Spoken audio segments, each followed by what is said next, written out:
कहानी की शुरुआत में हमें भविष्य की दुनिया को दिखाया जाता है जो कि अब पूरी तरह से वीरान हो चुकी है। यहाँ पर सभी लोग पानी के लिए एक दूसरे की जान तक ले सकते हैं क्योंकि इस दुनिया में अब सबसे बड़ी कमी पानी की है। यहाँ पर हमें आर्नेस नाम का एक आदमी दिखाया जाता है जो कि अपने बेटे और बेटी के साथ एक टाउन में रहता है। उसके पास यहाँ पर बहुत ही बड़ी जमीन है जिसमें आज से कई सालों पहले वो और उसके पिताजी खेती किया करते थे। तब यहाँ पर हरियाली हुआ करती थी, लेकिन आर्नेस के बच्चों ने कभी उस हरियाली को नहीं देखा था। यहाँ पर आर्नेस को आज भी यकीन है कि एक बार फिर से ये जमीन हरी भरी होगी। हालांकि बाकी लोगों को अब ऐसा नहीं लगता था, इसलिए सभी लोग इस जगह को छोड़ चुके होते हैं। आर्नेस के पास एक खच्चर भी होता है जिसके ऊपर वह सामान लाद कर उन लोगों को सप्लाई करता है जो कि इस भीड़ में जमीन की गहराइयों से पानी निकालने का काम करते हैं। दरअसल ये गवर्नमेंट के लिए काम करते हैं। आर्नेस अपनी बेटी के साथ उनके पास जाता है और कहता है कि मुझे खेती के लिए पानी की जरूरत है, लेकिन वो लोग साफ साफ मना कर देते हैं और कहते हैं कि खेती के लिए इतना पानी तुम्हें कोई भी नहीं दे सकता है, और अगर कोई देगा भी तो इसके लिए तुम्हें एक बहुत ही बड़ी कीमत चुकानी होगी,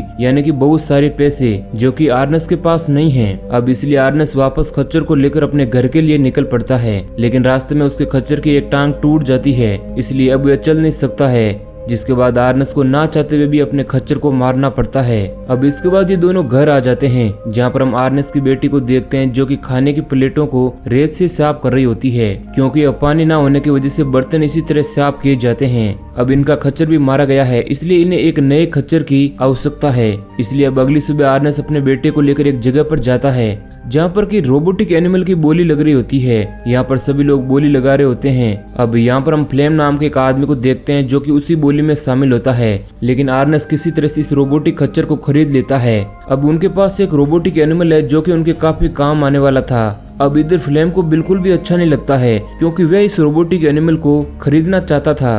अब इसके बाद आर्नेस अपने बेटे को लेकर एक हॉस्पिटल जाता है जहाँ पर कि आर्नेस की वाइफ है जो कि एक खास फ्रेम के साथ ही चल सकती है। दरअसल उसका एक एक्सीडेंट हुआ था जिस वजह से वो चल नहीं सकती है और उसे चलने के लिए इस तरह की एक खास फ्रेम की जरूरत है, और ये फ्रेम काफी महंगा होता है जिसे आर्नेस खरीद नहीं सकता है। इसलिए उसकी वाइफ को हमेशा हॉस्पिटल में ही रहना पड़ता है। आर्नेस अपनी वाइफ से मिलने के बाद अपने बेटे के साथ वापस घर की तरफ निकल पड़ता है जहाँ रास्ते में उसे एक लड़का मिलता है जिसका नाम रोबी है। रोबी की हालत काफी खराब होती है। उसके पास एक बच्चा भी होता है जिसे वह बेचना चाहता है क्योंकि उसके पास खाने पीने तक के पैसे नहीं हैं और वह नहीं चाहता कि उसका बच्चा मारा जाए। इसलिए आर्नेस उसे ऐसा करने से मना करता है और कहता है कि तुम्हें हिम्मत नहीं हारनी चाहिए, और वो उसे पीने के लिए पानी भी देता है। आर्नेस को ये लड़का पहले से जानता है और वह उसकी बेटी को भी जानता था। वह आर्नेस को बताता है कि तुम्हारी बेटी का किसी के साथ अफेयर चल रहा है जिसके बारे में तुम्हें कुछ भी नहीं पता है। अब इस बात से आर्नेस बहुत ही गुस्सा हो जाता है और वह अपनी बेटी के पास जाता है और उसे कहता है कि तुम्हें मुझे बताना चाहिए था। जिस पर आर्नेस की बेटी कहती है कि मैं अपनी जिंदगी की खुद मालिक हूँ, जिस पर आर्नेस को बहुत ही गुस्सा आता है। इसलिए वह अपनी बेटी को घर में ही लॉक कर देता है। वहीं एक सुबह आर्नेस देखता है कि उसका रोबोटिक एनिमल किसी ने चुरा लिया है, इसलिए उसे बहुत ही दुख होता है और उसे फ्लेम पर शक होता है। लेकिन तभी यहाँ पर वाटर सप्लाई के लोग जो कि यहाँ के सबसे ताकतवर लोग हैं वो यहाँ पर पहुँच जाते हैं और आर्नेस को एक मुक्का मारते हैं जिससे वे बेहोश हो जाता है। जब उसे होश आता है तो वह उन्हीं लोगों के पास होता है जो वाटर सप्लाई करते थे। वे उससे कहते हैं कि तुमने हमारे रोबोटिक एनिमल के साथ यहाँ से पानी चुराया है और हमने देखा है कि तुम अपने एनिमल के साथ यहाँ से पानी लेकर जा रहे थे, और अब इसलिए वे आर्नेस को मारना चाहते हैं। लेकिन किसी तरह से आर्नेस अपने गन को पकड़ लेता है और उन पर तान देता है जिससे उसे इस जगह से भागने का मौका मिल जाता है। अब इसके बाद आर्नेस फ्लेम को ढूंढने लगता है क्योंकि उसे उस पर शक है, जिसके बाद वह उसे एक जगह पर मिल भी जाता है। उसने उसका रोबोटिक एनिमल चुराया था और फ्लेम ही वह आदमी था जिसने उसके रोबोटिक एनिमल से वाटर सप्लाई वाले लोगों का बहुत सारा पानी चुरा लिया था। दरअसल वे इस पानी को बॉर्डर के दूसरी तरफ ले जाकर बेचना चाहता है ताकि बहुत सारे वे पैसे कमा सकें। लेकिन अब आर्नेस उसे अपने गन पॉइंट पर ले लेता है और कहता है कि तुम्हें वाटर सप्लाई वाले लोगों के पास वापस जाना होगा ताकि मैं अपनी बेगुनाही साबित कर सकूं। अब आर्नेस उसे उन लोगों के पास ले जाने लगता है, लेकिन धीरे धीरे उसकी बॉडी बहुत ही ज्यादा डिहाइड्रेट होने लगती है। फ्लेम आर्नेस से कहता है कि हमारे पास बहुत सारा पानी है, तुम पानी पी सकते हो और बाकी का पानी हम बेच देंगे जिससे हमें बहुत सारे पैसे मिलेंगे और फिर हम उन पैसों को आपस में बांट लेंगे। अब आर्नेस अपनी बॉडी को डिहाइड्रेशन से बचाने के लिए थोड़ा पानी पी लेता है, लेकिन वे पानी को बेचना नहीं चाहता है, बल्कि वे फ्लेम को उन वाटर सप्लाई वालों के पास ले जाना चाहता था। पानी पीने के बाद भी उसके कदम लड़खड़ा रहे थे और ये बात फ्लेम को पता चल जाती है। वह दूर से आर्नेस्ट को एक पत्थर मारता है जिससे उसकी जान चली जाती है और इसके बाद वह उसकी मौत को इस तरह से दिखाता है कि सबको लगे कि रोबोटिक एनिमल ने उसे मारा है। इसके बाद वह रोबोटिक एनिमल और आर्नेस्ट की बॉडी को छोड़कर सीधा उसके घर जाता है और उसकी बेटी से मिलता है। दरअसल फ्लेम ही वह लड़का होता है जिससे उसकी बेटी प्यार करती है। आर्नेस्ट की बेटी उसके साथ चली जाती है। वहीं दूसरी तरफ हमें आर्नेस्ट के बेटे को दिखाया जाता है। जब वे देखता है कि उसके पिता पूरे दिन घर नहीं आते हैं तो वे अपने फादर को ढूंढने के लिए चला जाता है, जहाँ पर उसे सबसे पहले रोबोटिक एनिमल मिलता है, साथ ही कुछ वाटर बोतल भी जो कि वाटर सप्लायर्स की थी। और अब उसे पता चलता है कि उसके पिता मारे जा चुके हैं। वह उन बोतल्स को लेकर वाटर सप्लायर्स के लोगों के पास जाता है और वे लोग समझ जाते हैं कि आर्नेस्ट ने उनके पानी को नहीं चुराया था, क्योंकि अगर वे ऐसा करता तो बाकी का पानी भी वहीं पर होना चाहिए था, जो कि वहां पर नहीं था। और साथ ही इस पूरे सीन को फ्लेम ने इस तरह से दिखाया था कि देखने पर लगे कि आर्नेस्ट को उसके रोबोटिक एनिमल ने मारा है। अब उस रोबोटिक एनिमल को आर्नेस्ट का बेटा घर लेकर आ जाता है और अब वह उसके टुकड़े करना चाहता है, लेकिन तभी यहाँ पर फ्लेम आ जाता है और वह उसे कहता है कि तुम्हें खुद को संभालना होगा। दरअसल वह उसे सहानुभूति दिखाता है। अब फ्लेम उनकी फैमिली का हिस्सा बन चुका है और वे आर्नेस्ट के बेटे से कहता है कि मैं तुम्हारी बहन से शादी करना चाहता हूँ, और वे इस बारे में कुछ नहीं कहता है क्योंकि अब उसके पास इसके अलावा कोई रास्ता नहीं होता है।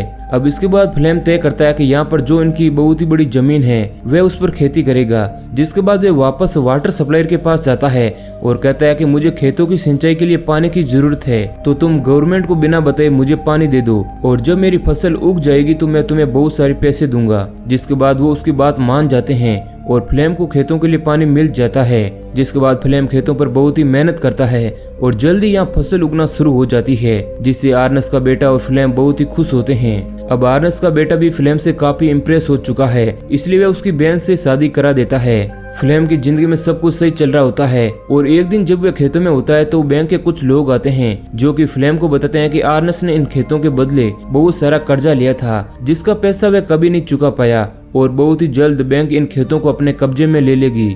अब ये जानकर फ्लेम बहुत ही दुखी होता है क्योंकि उसने इन खेतों के लिए बहुत ही मेहनत की थी और वह किसी भी कीमत पर वापस खेतों को अपने कब्जे में लेना चाहता है। इसलिए वे उस लड़की के पास जाता है जिसका नाम रोबी है। यहाँ पर फ्लेम जानता था कि रोबी अपने बच्चे को बेचना चाहता है, इसलिए वे रोबी के पास जाता है और उसके बच्चे को बेचने के लिए कहता है। रोबी अपनी वाइफ को बिना बताए ही कुछ लोगों को अपने बच्चे को बेच देता है, लेकिन यहाँ पर फ्लेम को पैसों की जरूरत होती है, इसलिए वे रोबी को मार देता है और जब वे उसे शूट कर रहा होता है तो एक गोली रोबोटिक एनिमल को भी लग जाती है, जिससे उसका पैर टूट जाता है। फ्लेम यहाँ से पैसे लेकर भाग जाता है। वहीं दूसरी तरफ हमें रोबोटिक एनिमल को दिखाया जाता है जो लंगड़ाते हुए अपने मैन्युफैक्चरर के पास जाने लगता है जिसने इसे बनाया था। दरअसल इसके सॉफ्टवेयर में कुछ प्रॉब्लम आ गई थी, इसलिए वे अपने मालिक के पास जा रहा होता है। अब अगले दिन हमें फ्लेम को दिखाया जाता है जो कि अपनी वाइफ के साथ बैठा होता है और बहुत ही खुश होता है क्योंकि उसने बैंक के पैसों को चुका दिया है।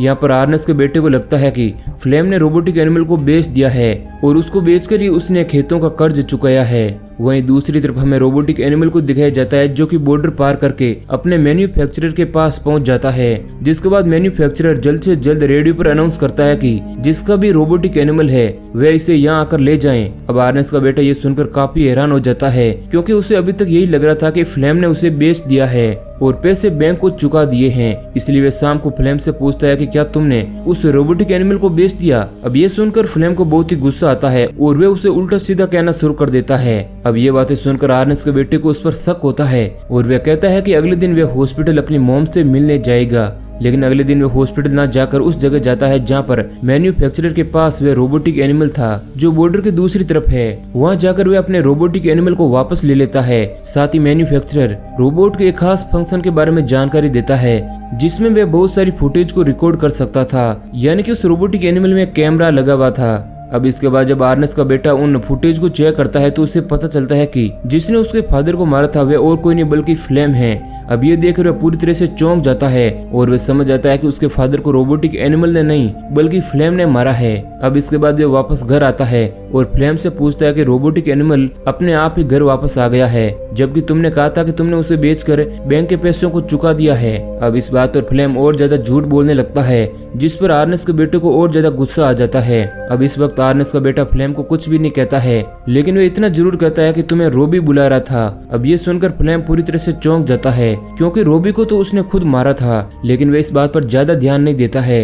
अब अगले दिन उसे एक लेटर आता है जो कि रोबी का था, जिसमें लिखा था कि मैं बहुत ही परेशानी में हूँ और तुम्हें मेरी मदद के लिए आना होगा। रोबी ने उसे यहाँ से बहुत ही दूर एक भीड़ एरिया में बुलाया है। फ्लेम तय करता है कि वह वहाँ पर जाएगा और वह रोबोटिक एनिमल के साथ वहाँ तक पहुँच जाता है, लेकिन जब वह थोड़ा सा आगे जाता है तो वह एक गड्ढे में गिर जाता है और नीचे गिरने की वजह से उसके दोनों पैर टूट जाते हैं। तभी उसे अपने ऊपर एक परछाई दिखती है और ये परछाई आर्नेस्ट के बेटे की होती है।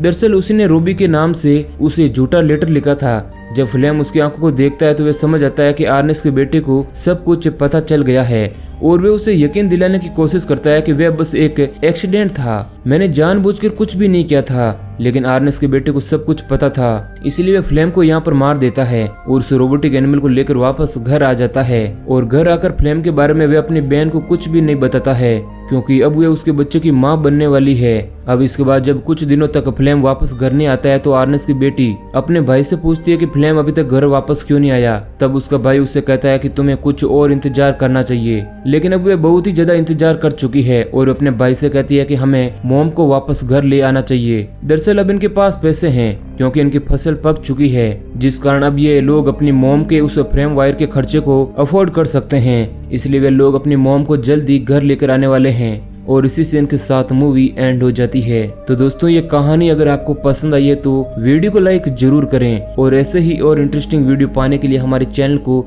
सब्सक्राइब करें।